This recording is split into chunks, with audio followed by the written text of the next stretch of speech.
You're listening to Business Talk Los Angeles, where we discuss things business sellers need to know to get top dollar for your business.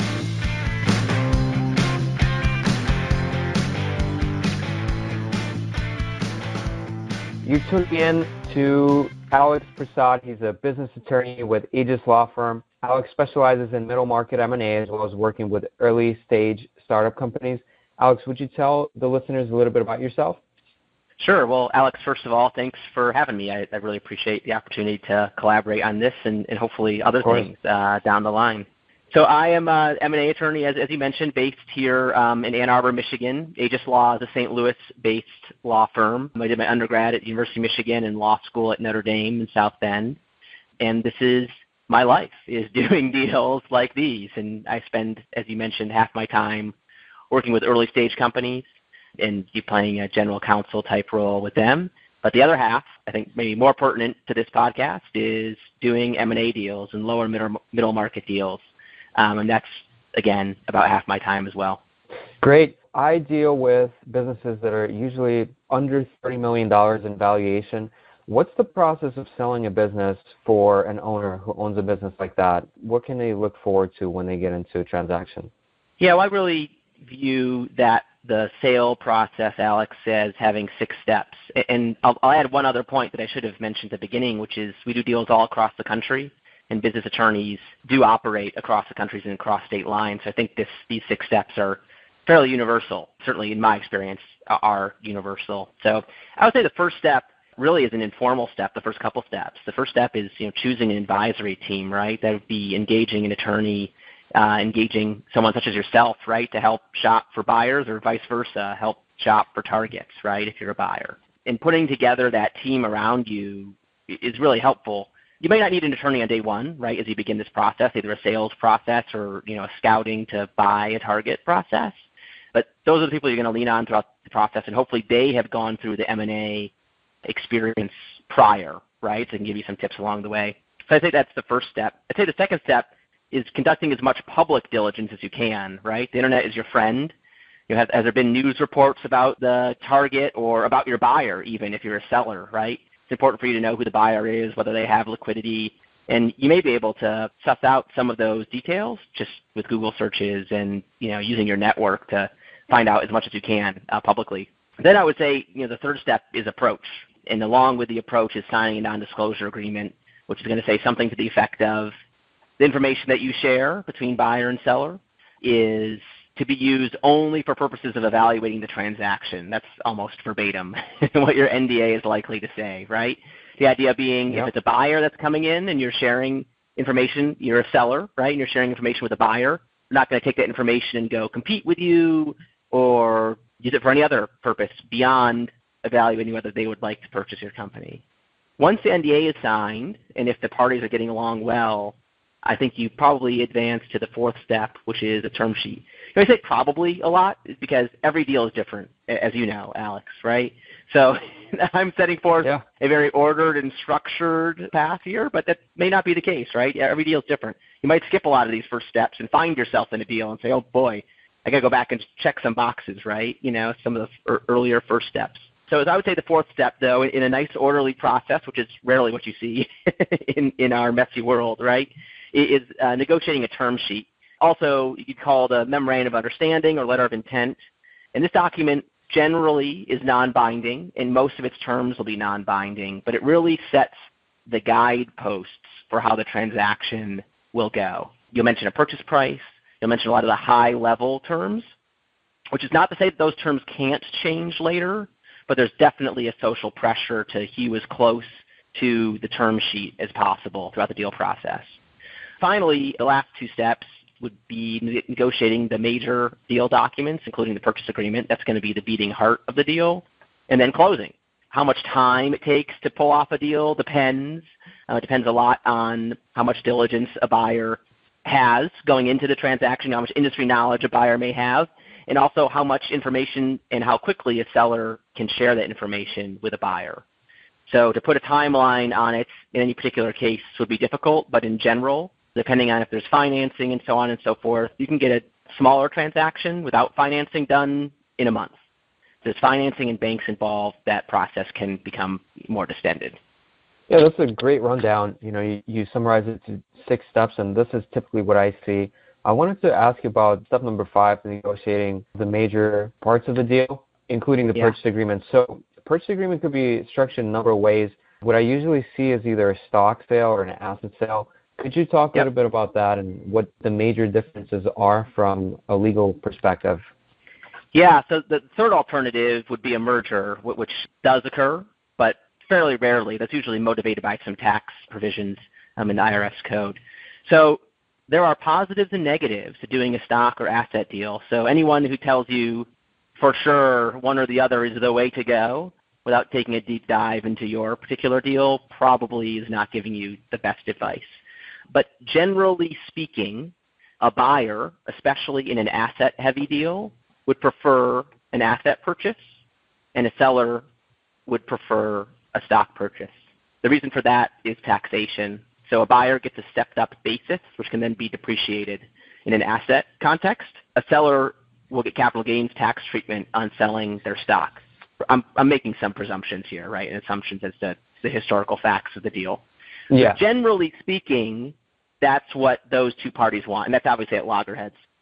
There are ways to structure the deal from a tax perspective to create a win-win where a buyer can treat it as an asset deal and a seller can treat it as a stock deal under certain circumstances.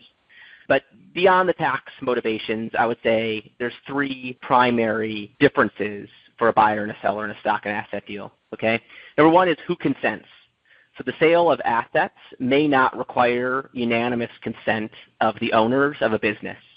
It might require some majority threshold. I would presume it would, especially with the sale of substantially all of the assets of a business. But it might not require majority consent. If you're buying a company and you're buying the stock of a company, you will likely need to get 100% of the stockholders to agree to that sale. Now, the seller may have drag-along provisions and some other provisions that allow a supermajority to pull along others. But in some way, shape, or form, a buyer wants 100% of the company, right? Imagine a real estate company buying a whole block for development, but one house holds out. It's a very similar scenario there. And depending on the seller's organizing documents and governing documents, you could create that holdout scenario, which a buyer would probably find unsavory. So that's one primary difference.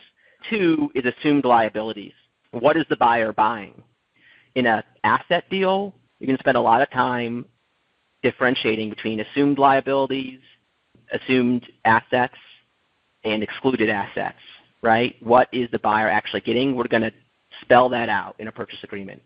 In a stock agreement, a buyer is going to take it all, both good and bad. Now, there are positives and negatives to that approach, positive and negatives to the asset approach. An asset approach probably will take longer to get the deal done because a lot more diligence. We're going to make a lot more lists, right? What's in the purchase, what's not. In a stock deal, we know we're getting the whole bucket, good and bad. But an advantage of doing the stock deal, you might say, if you're listening, boy, well, what if there's things I don't know about in a stock deal if I'm a buyer? What if I don't, what if there are liabilities that I'm aware of that I don't want to assume? Well, one of the primary reasons you may do a stock deal is the biggest difference between stock and asset deals, the third of my list of 3, if I can keep count, right, Alex? Which is third-party consent would be the third big difference. So most agreements, and again, I'm speaking in generalities, and we got to look at the specifics in every unique case, but most agreements, commercial agreements, contain an anti-assignment provision, which says, let's say Alex, you and I, we're both Alexes, right? But we go and we sign an agreement between the two of us for the purchase of whatever, right? Generally speaking, over the period of time, right? You're going to deliver me some widgets over the next 3 months.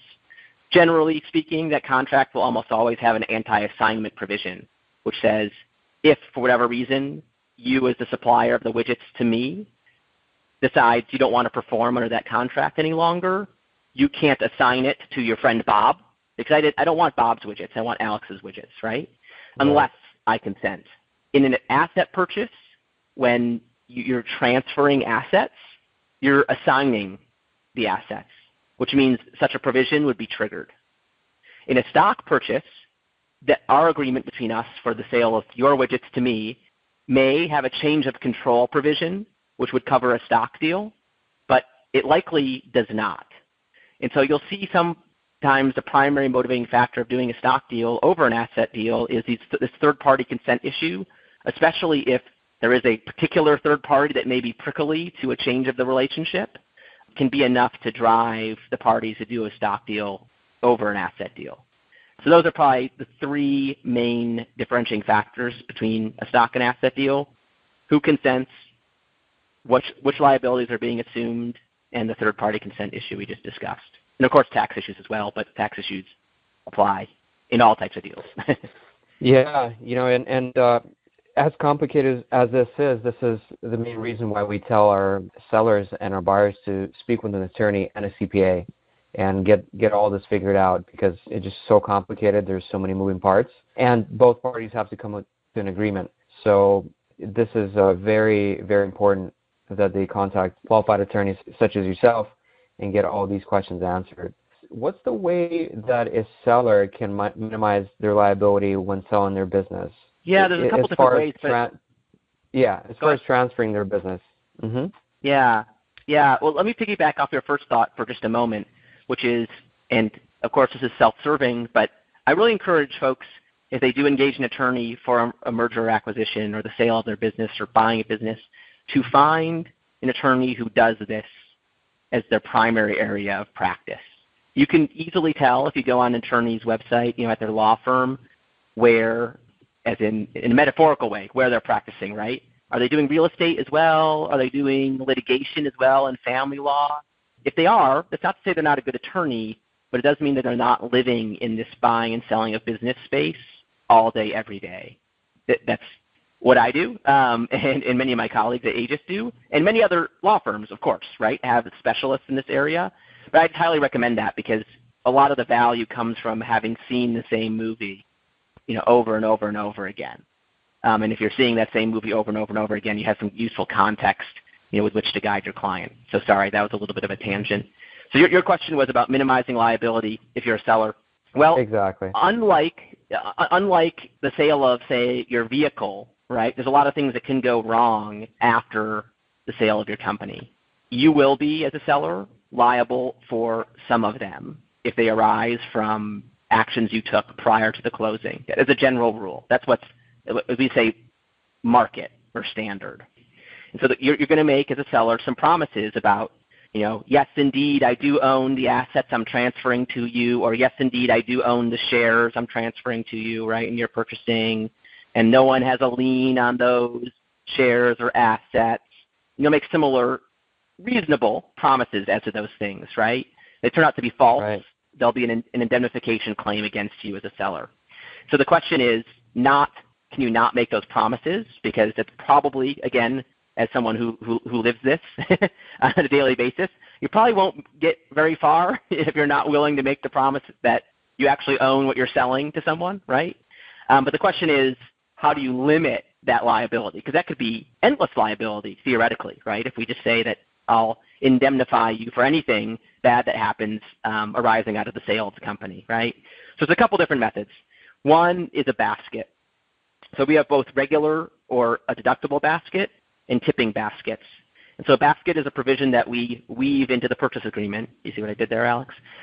Which says that up to a certain amount, the seller will not be liable. It's usually a very small dollar amount, but the principle is if we sell a company for a couple $1 million and you get through that transaction, you as a buyer, you accrue $5,000 or $10,000 of losses, that's the cost of doing business. It's not worth our time and effort due to the deal size to really drill into those items, right? And so you're just going to eat it. In a deductible or regular basket scenario, let's say that the basket is $10,000. If $10,000 of losses accrue to the buyer's out of luck. If $10,001 accrue to the buyer or are suffered by the buyer in some way, that first dollar is indemnifiable by the seller, but the remaining $10,000 is not. So it's anything in excess of the $10,000. In a tipping basket scenario, you couldn't come after, let's pretend I'm the seller, you couldn't come after me as a seller for any amount below $10,000, but as soon as we cross the $10,000 mark, you can collect back to $0. So that's one way, baskets. Another is caps. Mm-hmm. Almost every deal, you'll have a general cap on the total liability. Usually, again, specifics matter, peculiarities matter, but the ballpark general liability cap is 10% of the purchase price, meaning for most representations I may make as a seller, I will not have to regurgitate more than 10% of the purchase price. So imagine a $1 million purchase price, that's $100,000 that is potentially at stake going forward. That being said, in almost every deal, there are certain representations the seller will make that are so-called fundamental representations. On those, your liability will be likely unlimited. And again, unlimited perhaps up to the purchase price. Yeah, so what's an example of a fundamental liability? Yeah. Just like we were talking about earlier, your ownership of whatever you're selling, right? Free and clear of any encumbrances would be the phrase, right? So if I sell you, Alex, some stock, I sell you my company, I sell you the stock of my company, and a bank has a lien on those shares, and after I sell it, they come after you, I'm going to be on the hook up to $1 million, the full purchase price, or maybe more, depending on what we draft in the document, okay? Because I sold you garbage, right? It wasn't worth anything. Yeah. It has all these liens and encumbrances on it. Now, however, let's say I didn't disclose to you a certain independent contractor agreement where there's money still owed to the person who provides services.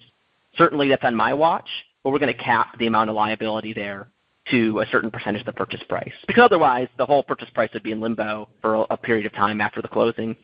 And there's plenty of ways to limit liabilities, but I'll leave you with this last one, which is the survival period.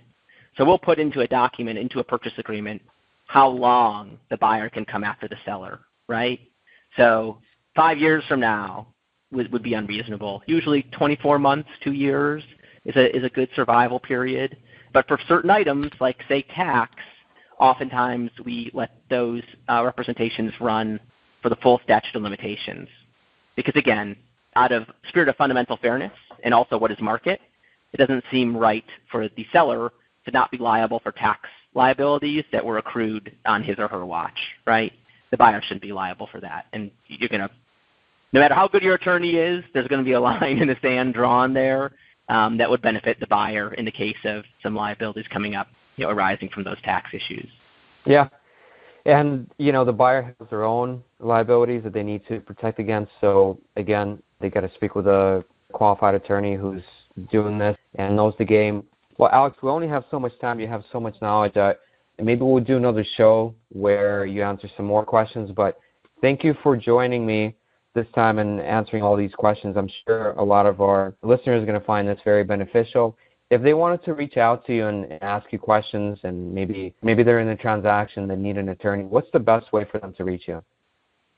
Yeah, I would welcome any inquiries. Happy to lend advice as well. The best way to reach me is to reach me via email, likely. And my email address is aprasad@aegislaw.com. That's APRASAD @AEGIS, AEGIS, law.com. Great. Thanks, Alex. Thank you, Alex. You just heard an episode of Business Talk Los Angeles where we discuss things that business sellers need to know to get top dollar for your business.